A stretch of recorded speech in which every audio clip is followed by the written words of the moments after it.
Welcome back to my YouTube channel. For today's video, subject sticker ulit ang ating topic pero ngayon ay meron ng pangalan ng teacher. Kasi nung nakaraang video ko ay pangalan lang ng estudyante at kung ano yung grade pero wala yung pangalan ng teacher. May nag-comment, "Ma'am, paano po kapag ilalagay din name ng teacher? Thanks po." So, shout out sa'yo. I am Catherine Bantaw ang basa dyan. Basta kung sino ka man na nag-comment, ito na po ang tutorial. So ngayon, yung prompt na shinare ko dyan sa tutorial ko nung nakaraan ay wala nga pong nakalagay na teacher. Kaya gumawa ako ng bagong prompt at ito po ay meron ng pangalan ng teacher. Ito po nakalagay sa ibaba. Ngayon, ito po ay subject sticker. Ito po yung example, makabayan, pangalan ng estudyante, grade, at pangalan ng teacher. Yan po yung may edit natin. Siyempre, meron tayong picture ng anak natin. So, ngayon, daycare kasi yung anak ko, kaya ayan po yung suot niya dyan.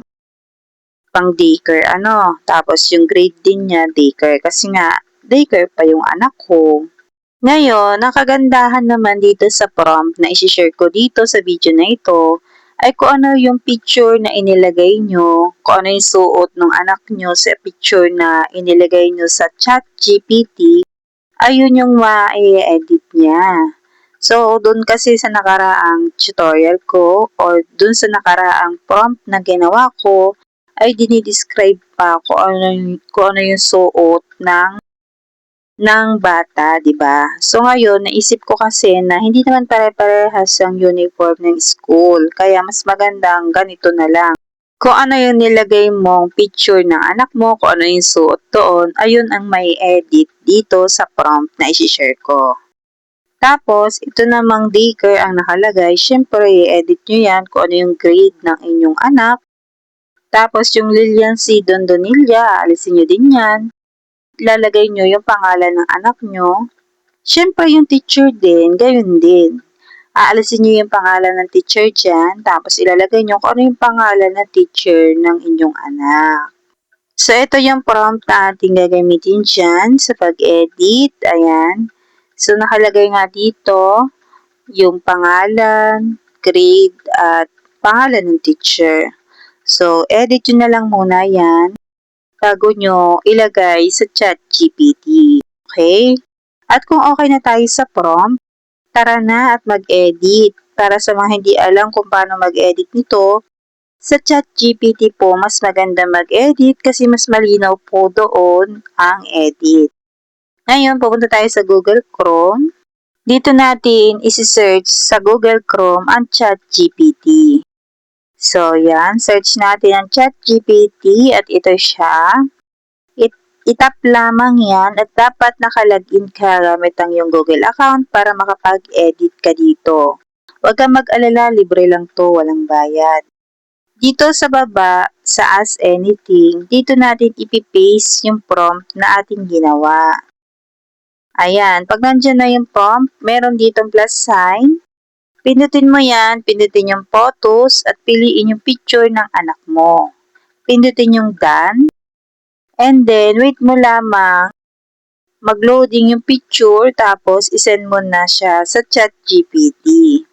Tapos, wait mo na yung resulta.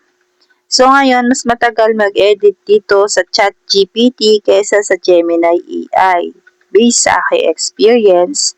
Pero mas maganda yung edit dito sa ChatGPT. Mas malinaw. Ayan. Ito na nga yung resulta natin. Yung pinakita ko sa inyong picture, ayan yung na-edit doon sa prompt na ilalagay ko sa description box dito sa video na ito. Pag isi-save nyo siya, long press nyo lang yung picture, piliin yung download image para ma-save siya sa inyong gallery at pwede nyo na siyang ipaprint. Para maging sticker ba siya? Para maidikit na sa notebook. Malapit na ang pasukan. Good luck sa atin! So, ngayon, Yung prompt na ilalagay ko sa description box, i-copy nyo na lang po, tapos i-edit nyo yung mga sinabi ko na dapat baguhin. Ngayon, kung hindi nyo makopy sa description box, pwede nyo akong i-PM dito sa aking Facebook page, Jelaan Vlogs 2.0. Screenshot nyo lang yung hinihingi nyong prompt para hindi ako mahirapang maghanap.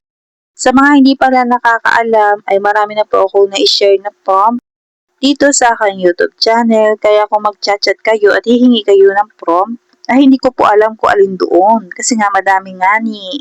Kailangan ko po ng screenshot para mas mabilis ko pong mahanap yung prompt at maibigay ko po sa inyo.